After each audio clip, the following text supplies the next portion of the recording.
Dengan tegas, Ketua BP2MI Bapak Beni Ramdhani mengatakan jika majikan keberatan dengan permintaan pembebasan biaya penempatan TKI, jangan ambil tenaga kerja Indonesia, masih banyak negara lain yang membutuhkan. Assalamualaikum warahmatullahi wabarakatuh. Halo sahabat dunia BMI, welcome back to my channel.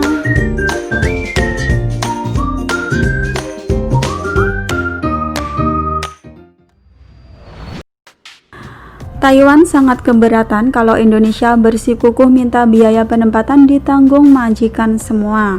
Taiwan akan sarankan majikan rekrut dari negara lain yang mau tunduk aturan dan hukum yang ada di Taiwan.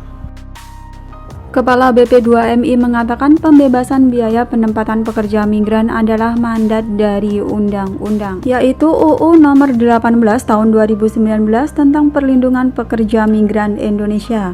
Yang pasti, pembebasan biaya penempatan untuk pekerja migran Indonesia atau PMI adalah perintah undang-undang dan sudah tegas bahwa PMI tidak dibiayai biaya penempatan. Ujar Bapak Beni saat diwawancarai di kantor berita CNA Taiwan di kantor BP2MI Jakarta pada hari Senin 31 Agustus 2020.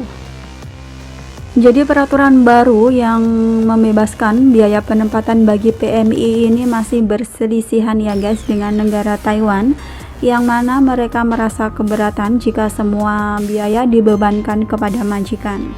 Bahkan minggu lalu ada beberapa kaum disabilitas dan juga majikan yang melakukan unjuk rasa karena merasa keberatan akibat peraturan baru yang dikeluarkan oleh Indonesia ini. 时数等等这些费用呢，从1月1号开始转嫁到台湾的雇主身上来。那现在增加这笔经费之后，他们家庭的经济更是雪上加霜。 Namun Indonesia tetap bersikukuh sebagaimana dimandatkan dalam UU Nomor 18 Tahun 2017 terutama pasal 30.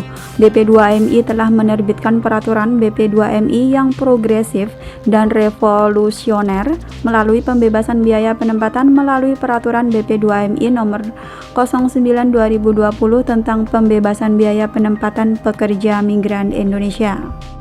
Dalam perka tersebut bahwa PMI tidak dapat dibebani biaya penempatan berupa tiket keberangkatan, tiket pulang, visa kerja, legalisasi perjanjian kerja, pelatihan kerja, sertifikat kompetensi kerja, jasa perusahaan, penggantian paspor, surat keterangan catatan kepolisian, jaminan sosial PMI, pemeriksaan kesehatan, dan psikologi di dalam negeri.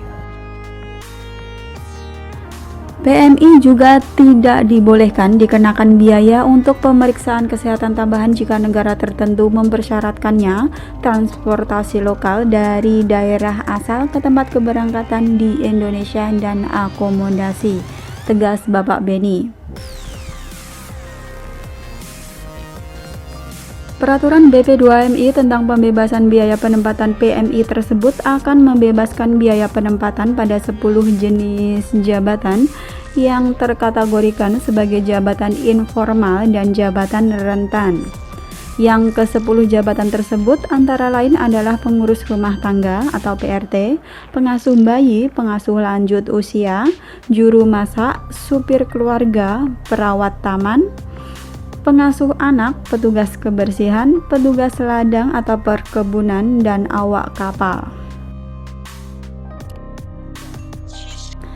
Kita ingin mensejahterakan dan memerdekakan PMI tanpa beban biaya penempatan, ujar Bapak Beni. Menurutnya, jika ada protes dengan pembebasan biaya dari negara penempatan, maka jangan gunakan pekerja migran Indonesia. Kita akan pekerjakan PMI untuk negara lain. Masih banyak negara penempatan yang ingin menggunakan jasa PMI kita. Harus fair, ini adalah perintah dari undang-undang dan ini tidak boleh mundur. Ini merupakan pembelaan kami terhadap PMI, tetapi Kementerian Tenaga Kerja Taiwan (MOL) pada hari Kamis menanggapi dengan mengatakan pemerintah asing tidak boleh memutuskan perjanjian kerja antara warga negara mereka dan majikan yang ada di Taiwan.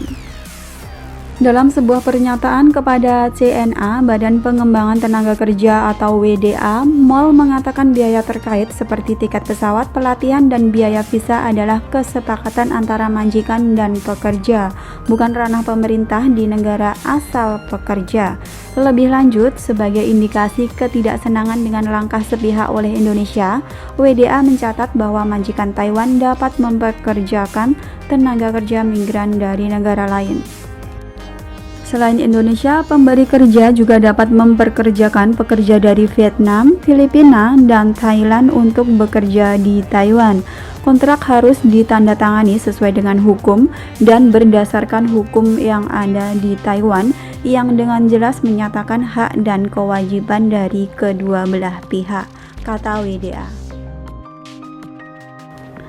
Isu tersebut muncul setelah pemerintah Indonesia menggelar konferensi pers pada 30 Juli yang menyatakan siap untuk mulai mengirim TKI ke sejumlah negara dan wilayah di seluruh dunia, termasuk Taiwan setelah skorsing hampir 4 bulan akibat pandemi COVID-19. Indonesia kemudian secara sepihak menurut Taiwan mengklaim telah mencapai kesepakatan dengan 14 negara termasuk Taiwan tentang pasokan tenaga kerja migran, kata WDA. Pemerintah Indonesia tidak membicarakan masalah tersebut dengan MOL Taiwan melalui jalur yang tepat. Akibatnya, Kementerian mengirimkan surat pada 26 Agustus kepada pemerintah Indonesia untuk klarifikasi, tetapi belum menerima balasan. Kementerian Tenaga Kerja akan terus meminta Indonesia untuk mengklarifikasi posisinya melalui saluran komunikasi bilateral sambil terus menjaga hak dan kepentingan pengusaha, kata WDA.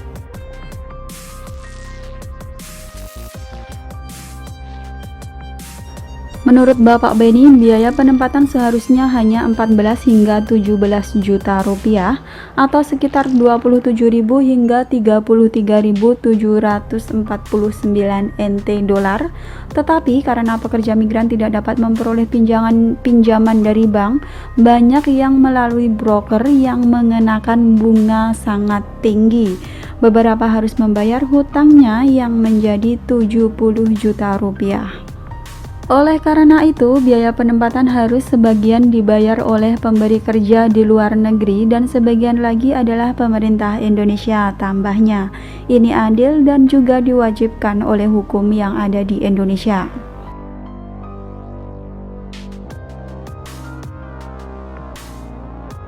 Biaya penempatan pekerja migran Indonesia tersebut setara dengan gaji 10 bulan pertama bagi pekerja migran, dan jika kontrak mereka hanya 3 hingga 4 tahun, sangat sulit bagi mereka untuk menghasilkan uang yang cukup untuk pulang ke rumah dan membuka usaha sendiri.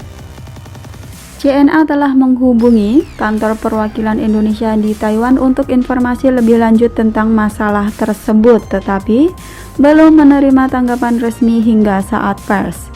Taiwan memiliki 197.204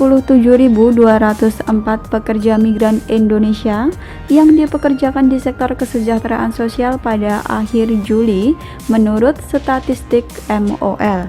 Ada juga sekitar 5.800 nelayan Indonesia yang bekerja di Taiwan menurut statistik dari pemerintah Indonesia.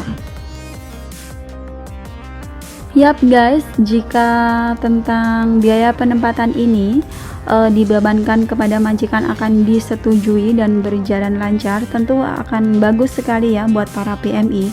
Cuma untuk sikon yang ada di lapangan itu belum tahu guys, jadi kita simak aja terus gimana kelanjutannya.